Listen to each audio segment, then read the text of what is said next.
think I'm gonna head home. I understand. Well, you're not gonna try and stop me? And how would I try and stop you? I don't know, by telling me life is short, and if you ever come across a beautiful, exciting, crazy moment in it, you gotta seize it while you can before that moment's gone. Ted, this moment already is gone. The whole Minnesota tidal wave thing happened 5 years ago. It's just a memory. And the rest of this never happened. Right now, Marshall and Lily are upstairs trying to get Marvin to go back to sleep. Robin and I are trying to decide on a caterer. And you've been sitting here all night staring at a single ticket to Robots vs. Wrestlers because the rest of us couldn't come out. Look around, Ted. You're all alone.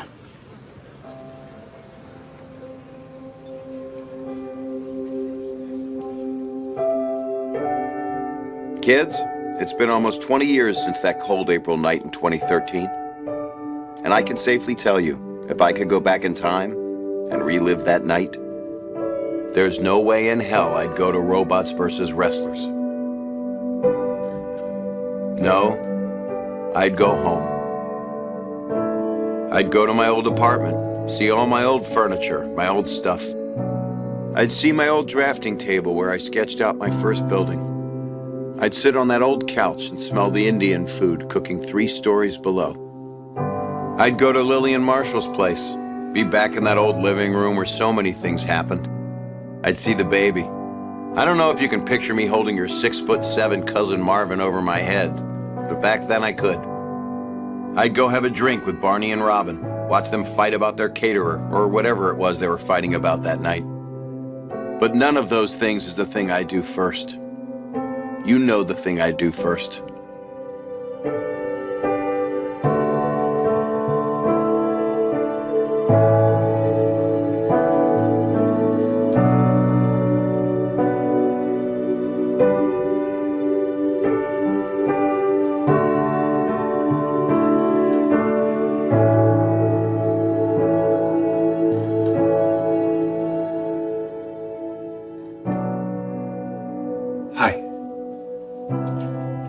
I'm Ted Mosby. And exactly 45 days from now, you and I are going to meet. And we're going to fall in love. And we're going to get married. And we're going to have 2 kids. And we're going to love them and each other so much. All that is 45 days away. But I'm here now, I guess, because I want those extra 45 days. With you, I want each one of them. Look, and if I can't have them, I'll take the 45 seconds before your boyfriend shows up and punches me in the face. Because I love you. I'm always gonna love you. Till the end of my days. And beyond. We'll see. Can I help you? Oh, hey, it's, Louis, right? It's okay. It's fine. I'm in love with your girlfriend, and, we're gonna get married. What? Yeah.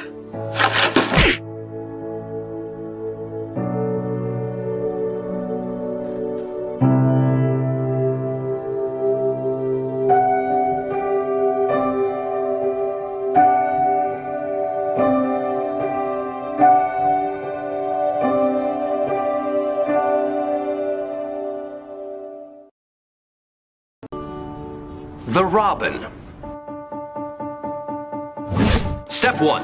Admit to yourself that you still have feelings for this girl. I am hopelessly, irretrievably in love with her. More than she knows. Step 2. Choose the completely wrong moment to make a drunken move after hanging out at a strip club. And get shot down on purpose. Step 3. Agree that you two don't work, locking the door on any future you could have together. I'm done trying to get you. I can't do it anymore. Which will drive Robin nuts. Huh. Step 4. Robin goes nuts. Step 5. Find the person who annoys Robin most in the world. Nobody asked for your help, Patrice! And ask for her help. Hi, Barney. What are you doing here? Actually, I'm looking for you. This may sound kind of weird, but I have a problem. Explain everything to Patrice and hope she agrees to help. Yay! I love Robin. Of course I'll help. Good. Step 6. Check with your doctor about possible broken ribs. Step 7. Pretend to be dating Patrice. Nobody asked you here, Patrice! Actually, I did. Step 8. Wait until Robin inevitably breaks into your place to find the playbook and show it to Patrice, which you'll monitor via the hidden cameras you have in your apartment. Patrice, the Robin's in the nest. That means Robin broke into my apartment. Were you even listening when I explained the codes? Step 9. After Patrice finds the playbook, have your first big fight. This is going so well. Thank you so much. I know. But what the heck are Lily and Ted doing here? I don't know. My friends have no boundaries. How can I ever thank you? Will you watch my cat next weekend? No. Come on. We should probably go back inside. Step 10. Prove your loyalty to Patrice by burning the playbook. And actually burn it. You don't need it anymore. Step 11. Because your friends have no boundaries, they'll inevitably have an intervention for Robin, which you'll monitor via the hidden cameras you have in Marshall and Lily's apartment. Step 12. Tell only Ted about your plan to propose to Patrice. You can't tell anybody. Agreed? Step 13. Wait and see if Ted tells Robin. And if he does... Barney's getting engaged. It means your best bro in the world has let go of Robin and has given you his blessing. Step 14. Robin arrives at her favorite spot in the city and finds the secret final page of the playbook. The last play you'll ever run. Step 15. Robin realizes she's standing underneath mistletoe.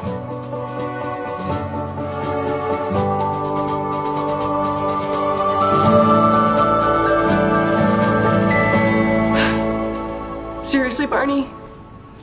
Even someone as certifiably insane as you must realize that this is too far.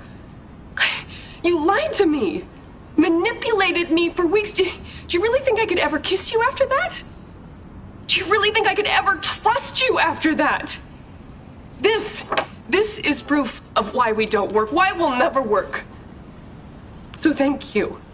You've set me free because how could I be with a man who thinks that this trick, this enormous lie could ever make me want to date him again? Turn it over.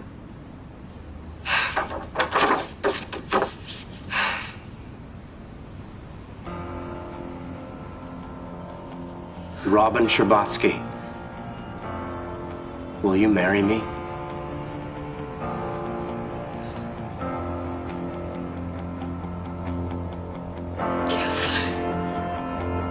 In the oceans deep, in the canyons steep, walls of granite, here I stand. All my desperate calls echo off the walls, back and forth. That's more than crazy. I don't think there's a word for what that is. Actually, there is a word for that. It's love. I'm in love with her, okay? If you're looking for the word that means caring about someone beyond all rationality and wanting them to have everything they want, no matter how much it destroys you, it's love. And when you love someone, you don't stop, ever. Even when people roll their eyes or call you crazy, even then, especially then. You don't give up, because if I could give up, if I could just, take the whole world's advice and move on and find someone else, that wouldn't be love. That would be some other disposable thing that is not worth fighting for. But that is not what this is. Let's cut the crap. We're both freezing. Just say it and we can go downstairs. Say what? Say how much you hate that Robin and Barney are getting married. What? No. I'm happy for them. I encouraged Robin to go after Barney. I know, because you thought you were okay letting her go, but now that she's really gone, it hurts. Kids, at that point in my life, I'd been hurt quite a few times already. Today, we're gonna braid friendship bracelets. I fell in love. There is a very simple explanation. This one time I was playing tennis and...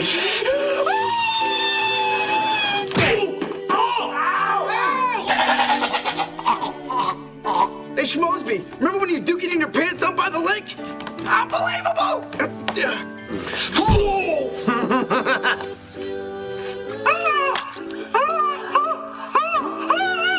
Do you love me? No. But when I saw that text message and found out Robin was engaged, it was like...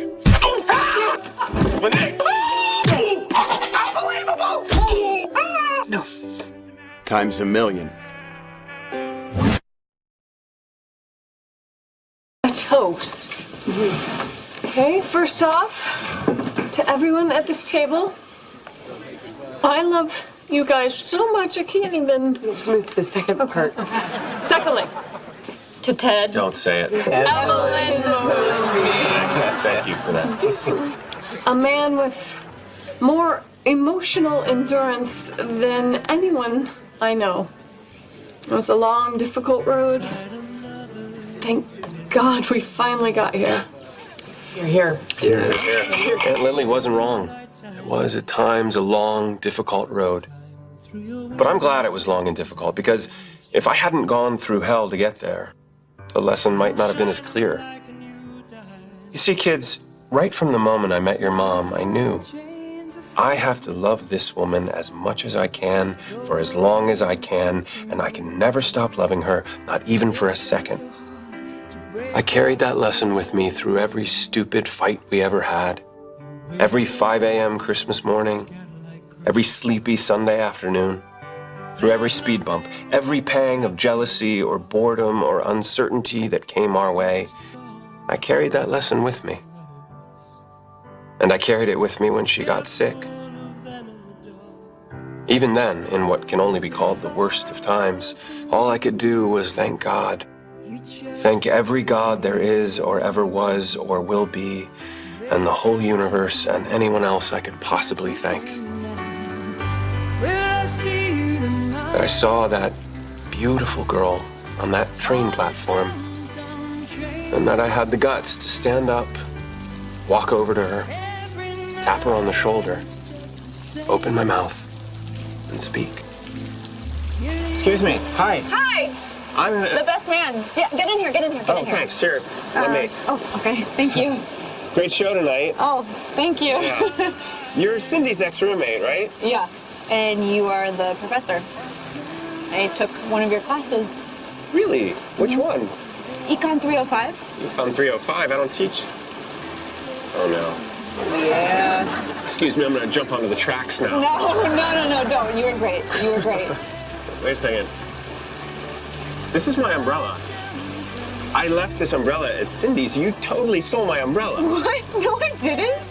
This is my umbrella. I bought this. Excuse me. It even has my initials on it right here, TM, Ted Mosby. Yeah, look again, Ted Mosby. Those are my initials. TM, Tracy McConnell. No, Tracy McConnell. It's TM, totally my umbrella. You're TM, terribly mistaken. Because this umbrella has always belonged, TM, to me. Although, I did lose it for a few years there. So I went to this dance club. On St. Patrick's Day. On St. Patrick's Day. And you left it there. And I left it there. You never thought you'd see it again. And I never thought I'd see it again. Funny how sometimes you just find things.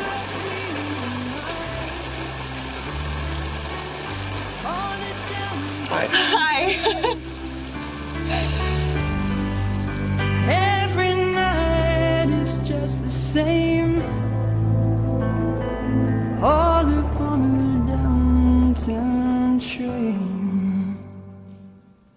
And that, kids, is how I met your mother.